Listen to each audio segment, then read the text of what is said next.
हर को ज़ालिम पिया ॾिसूं मज़लूम वारे रूप में छा कजे अॼुकल्ह अदालत खे बि अलणो थो पवे तालिबुल मौला मोहबत ऐं फज़ीलत कान आहे दिलि जो दिलि में बिर्त वारो पूर पलणो थो पवे अजब आहे ज़माने जा सभई अतवार मटिजे या अजब आहे रवाने जा सभई अतवार मटिजी विया वॾा होतार मटिजी विया वॾा बोतार मटिजी विया वॾा सरदार मटिजे या अजब आहे ज़माने जा सभई अतवार मटिजे या अजब आहे ज़माने जा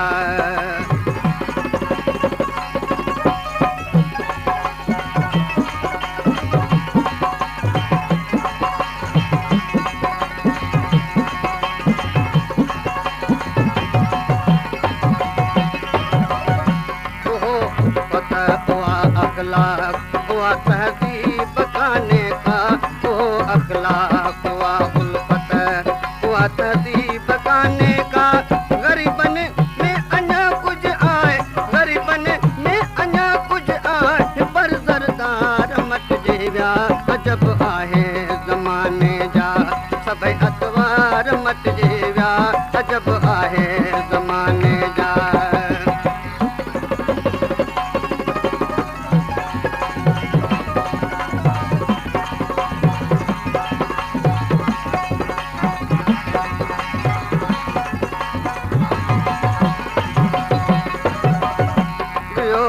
चारो सच घुमते रुगोई कठ विकामे तो बियो वे चारो सच घुमते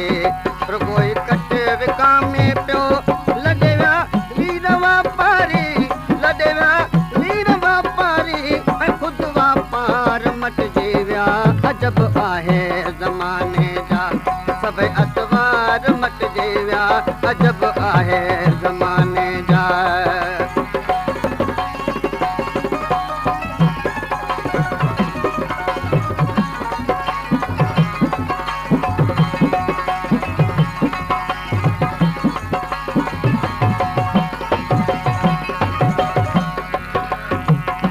परावन ते भला कहिड़ियूं मयारू तालिबुल मौला परावन ते भला कहिड़ियूं मयारू तालिबुल मौला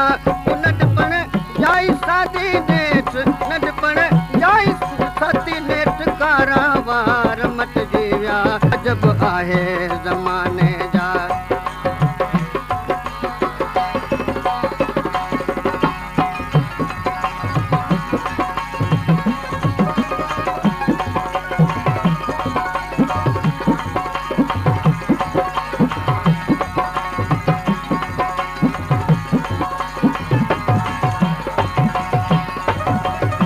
परावन ते भला कहिड़ियूं मयारू तालिबुल मौला परावन ते भला कहिड़ियूं मयारू तालिबुल मौला